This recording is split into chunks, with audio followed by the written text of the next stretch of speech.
Eu tenho falado várias vezes aqui sobre a situação de moradia no estado de Pernambuco. Aproveitei semana passada, inclusive, o Dom Jackson, o novo arcebispo, e questionou a presença ainda de lonas pretas, né, nos morros. Esse plástico que botam para enganar o povo, para não fazer a obra que realmente essas comunidades precisam, necessitam. Porque se você fizer a obra, você pode morar no morro tranquilamente. Morro existe no mundo todo. A Itália mesmo tem um monte de morro. Tem área no Rio de Janeiro que não tem problema de morro, não tem problema, pode chover câncaro. Tem área no Rio de Janeiro que quando chove é problema, feita a área de Niterói, por exemplo, lá no estado do Rio. Aqui essa vergonha, o São Paulo falou sobre isso, falou sobre os prédios mal construídos que desabam, matando as pessoas. A lista de mortos só faz crescer. Sobre a vergonha das palafitas. As pessoas moram embaixo do rio. Até as necessidades fisiológicas o cara faz dentro do rio. É palafita para todo lado. Problemas que dentro do século XXI deveriam ter sido superados. Não sei, não foram. Abri o programa hoje falando sobre analfabetismo. Índice alarmante do estado de Pernambuco. Inclusive, ano passado, ao contrário de diminuir, o número de pessoas que não sabem ler e escrever aumentou. E agora uma denúncia de uma tragédia anunciada.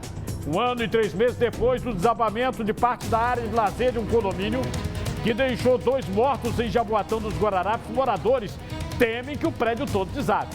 O condomínio é formado por 752 apartamentos e, segundo os proprietários, desde a entrega vem apresentando problemas estruturais. Com as fortes chuvas ano passado, o mirante ao redor da piscina desabou sobre 2 casas que ficavam uma rua abaixo.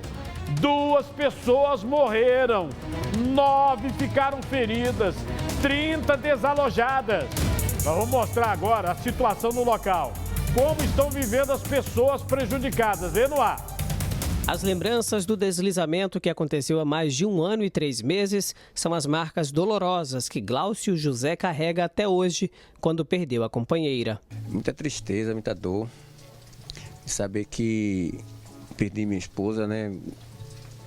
Que convivi com ela durante 32 anos. Perdi minha casa, que uma vida para construir. E no piscar de olhos perdi, entendeu? Tudo por conta da ambição do homem. Chovia muito quando parte da área da piscina do conjunto Ecovila e Apoatã, em 2 Carneiros, Jaboatão dos Guararapes, cedeu. Imagens do circuito interno registraram um momento em que uma avalanche atingiu a casa de Glaucio, provocando 2 mortes. Esse é o lugar onde ficava a casa do Glaucio José, que na madrugada do dia 28 de maio do ano passado estava dormindo ao lado da companheira Luci Maria.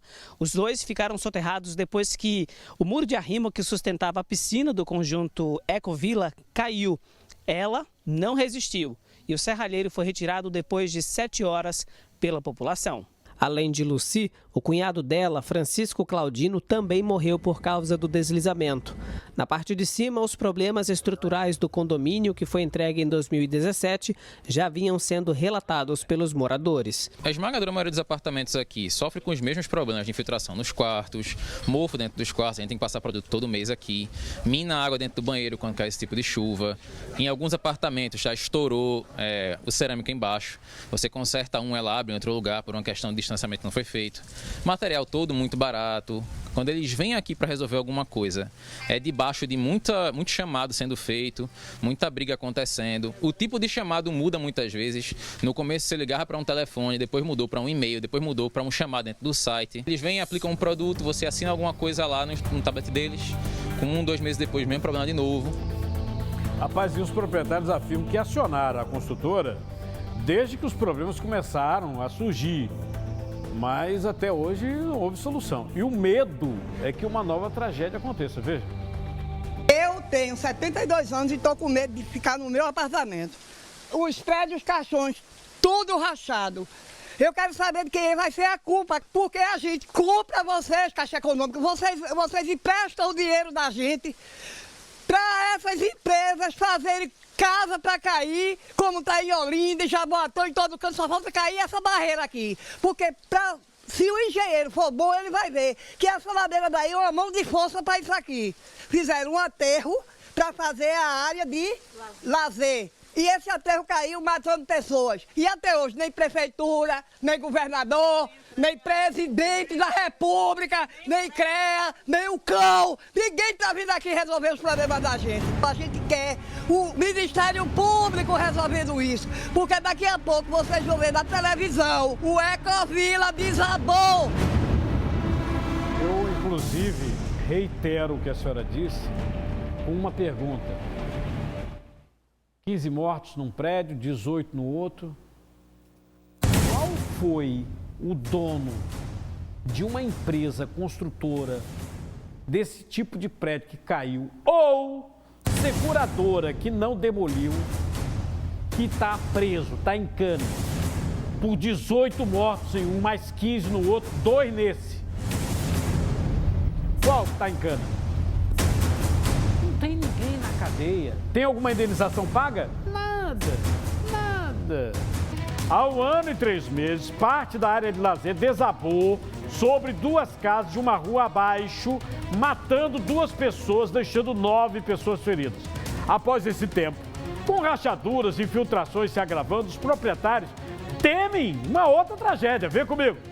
Aqui de cima, onde ficam os apartamentos do condomínio Ecovila, os moradores continuam enfrentando dificuldades com mofo, rachaduras, infiltrações e outras dificuldades estruturais. Essa área foi isolada aqui com uma lona, mas toda vez que chove, os proprietários revivem o medo de enfrentar uma nova tragédia. Renata Dantas lamenta que o imóvel com pouco tempo de construído já acumule tantos problemas. Como é que um empreendimento com menos de 2 anos tem a pintura toda defasada, parece bloco, um empreendimento de 10, 15 anos. E não se resume aqui no Ecovila, não. O empreendimento de Baixo e Apoatã também é da mesma construtora, com 2 anos era tudo mofado. Ela vende sonhos ilustrativos, porque ela entrega pesadelos. Segundo a perícia do Instituto de Criminalística, a causa do deslizamento de terra de parte do talude, que ocasionou a morte de 2 pessoas, foi a infiltração de água das intensas chuvas, através de rachaduras existentes no piso da área de lazer, o que provocou a saturação do solo na base do muro de contenção. Para seu Glaucio, o difícil hoje é tentar recomeçar do zero mais uma vez. Vivi minha vida toda, me dediquei para construir minha casa, para criar meus filhos e de repente fiquei sem nada. Voltei ao zero, sem mulher, sem lar, sem trabalho, que eu perdi minha serralharia e ficou aqui toda soterrada. Fiquei sem nada, voltei ao zero. O problema é que eu não tenho mais idade para recomeçar tudo de novo. A advogada que representa os moradores está explicando que há processos criminais e cíveis abertos contra a construtora. O caso já está com o Ministério Público, com a Polícia Civil. Em todos esses procedimentos, nós conseguimos demonstrar por A mais B que houve negligência dolosa da construtora, de que não reparou as rachaduras que existiam lá na área que caiu, e aí a água infiltrou, ocasionou a queda e a morte de 2 pessoas. E eles insistem em se furtar da responsabilidade, insistem em produzir documentos falsos nesses processos que estão abertos, porque nós conseguimos levar a Polícia Civil, até mesmo a Polícia Federal, porque eles juntaram esse documento num órgão público federal, juntaram um documento pré-datado, a tragédia aconteceu dia 28 de maio, o laudo que eles confeccionaram é datado dia 25 de maio, o outro laudo que não tem a RT é um documento que o próprio CREA exige para atestar a validade de qualquer assinatura de um engenheiro. O engenheiro nunca veio aqui no condomínio, além disso foi acostado informações falsas dentro desse laudo, simplesmente para a construtora se furtar a responsabilidade que é dela de reconstruir essa área. Vamos às respostas, né? Numa nota, a Multitécnica Engenharia disse que reafirma o que foi constatado nas vistorias e laudos, inclusive em conjunto com o poder público, que o deslizamento ocorreu pela ação da natureza.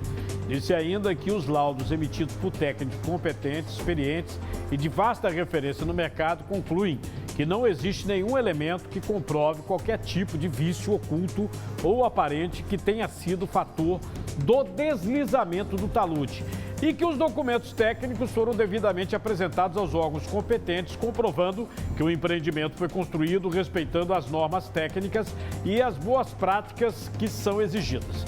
E imediatamente após o deslizamento, a construtora se apresentou para acompanhar o condomínio em todas as ações necessárias e no momento as reuniões estão sendo mediadas pelo CREA-PE a fim de que seja encontrada a melhor solução.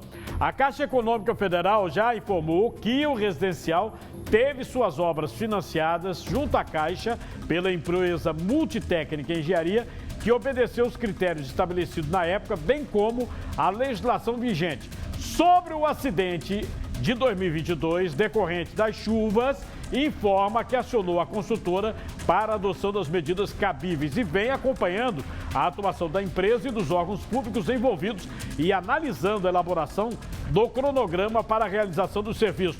Também nota o Ministério Público de Pernambuco informou que, tão logo teve ciência do caso, acionou a Secretaria Executiva de Serviços Urbanos, que foi ao local e verificou que o grau de risco do talude era muito alto. Foi feita a recomendação para a execução de obras, como também o encaminhamento dado para sanar o problema e que ainda está dentro do prazo de receber essa resposta. A nota também diz que a Secretaria Executiva do Meio Ambiente informou à promotoria que a empresa não cumpriu com a compensação ambiental acordada anteriormente, por isso, ficaram de realizar um aditivo ao termo de compromisso firmado para garantir a execução dessa compensação. O prazo para a resposta também está em andamento.